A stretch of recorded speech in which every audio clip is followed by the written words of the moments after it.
ಗ್ರಾಮ ಪಂಚಾಯತ್ ಚುನಾವಣೆಯಲ್ಲಿ ನಾವು ಬಿಜೆಪಿಯವರಿಂದ ಅನೇಕ ಕಿರುಕುಳವನ್ನು ಅನುಭವಿಸಿದ್ದೇವೆ. ನಮ್ಮ ಪಕ್ಷದ ಅಭ್ಯರ್ಥಿಗಳಿಗೆ ಬೆದರಿಕೆ ಮತ್ತು ಹಣದ ಆಮಿಷವನ್ನು ಒಡ್ಡುವ ಮೂಲಕ ವಾಮ ಮಾರ್ಗವನ್ನು ಅನುಸರಿಸಿದ್ದಾರೆ ಅಂತ ದಕ್ಷಿಣ ಕನ್ನಡ ಜಿಲ್ಲಾ ಕಾಂಗ್ರೆಸ್ ಅಧ್ಯಕ್ಷ ಹರೀಶ್ ಕುಮಾರ್ ಆರೋಪಿಸಿದರು.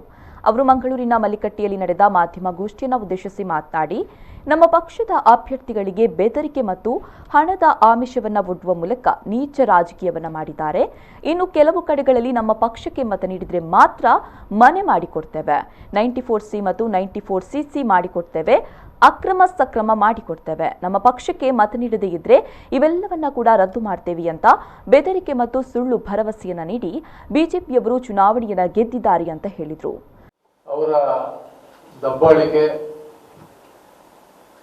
ಅಭ್ಯರ್ಥಿಗಳಿಗೆ ಹೆದರಿಸುವಂತದ್ದು, ನಾವು ಒಂದು ಅಭ್ಯರ್ಥಿಯನ್ನ ಗುರುತಿಸಿದ್ರೆ ರಾತ್ರೋರಾತ್ರಿ ಅವರ ಮನೆಯವರನ್ನ, ಅವರ ಸಂಬಂಧಿಕರನ್ನ ಕಾಂಟ್ಯಾಕ್ಟ್ ಮಾಡಿ ಅವರನ್ನ ಅಲ್ಲಿಂದ ತಪ್ಪಿಸುವಂತದ್ದು, ನಾವು ನಾಮಿನೇಷನ್ ಹಾಕಿದ ಅಭ್ಯರ್ಥಿಗಳಿಗೆ ಬೇರೆ ಬೇರೆ ಆಮಿಷಗಳನ್ನು ಒಡ್ಡಿ ಅಥವಾ ಹೆದರಿಸಿ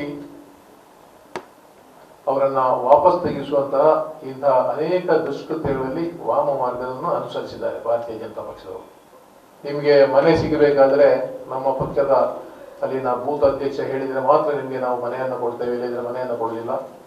ನಿಮ್ಮ 94C ಇರ್ಬೋದು, 94CC ಇರ್ಬೋದು, ಅದನ್ನು ಕೂಡ ನಾವು ಯಾರು ನಮ್ಮ ಜೊತೆ ಬರ್ತಾರೆ ಅವರಿಗೆ ಮಾತ್ರ ಕೊಡ್ತೇವೆ, ಉಳಿದವರಿಗೆ ಕಾಂಗ್ರೆಸ್ ಜೊತೆ ಹೋದ್ರೆ ನಿಮಗೆ ಕೊಡುವುದಿಲ್ಲ ಅನ್ನುವಂತ ಹೆದರಿಕೆಯನ್ನ ದಬ್ಬಳಿಕೆಯನ್ನ ಮಾಡಿದ್ದಾರೆ.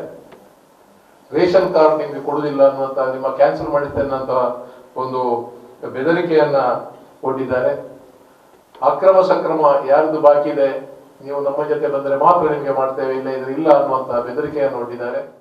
ಈ ಸಂದರ್ಭದಲ್ಲಿ ಶಾಸಕ ಯುಟಿ ಖಾದರ್, ಮಾಜಿ ಸಚಿವ ರಮನಾಥ್ ರೈ, ಮಾಜಿ ಶಾಸಕಿ ಶಕುಂತಲಾ ಟಿ ಶೆಟ್ಟಿ, ಎಐಸಿಸಿ ಸದಸ್ಯೆ ಕವಿತಾ ಸನಿಲ್, ಮಂಗಳೂರು ಮಹಾನಗರ ಪಾಲಿಕೆ ಸದಸ್ಯ ಶಶಿಧರ್ ಹೆಗ್ಡೆ, ಯುವ ಕಾಂಗ್ರೆಸ್ ಅಧ್ಯಕ್ಷ ಮಿಥುನ್ ರೈ ಸೇರಿದಂತೆ ಮತ್ತಿತರ ಕಾಂಗ್ರೆಸ್ ನಾಯಕರು ಉಪಸ್ಥಿತರಿದ್ದರು.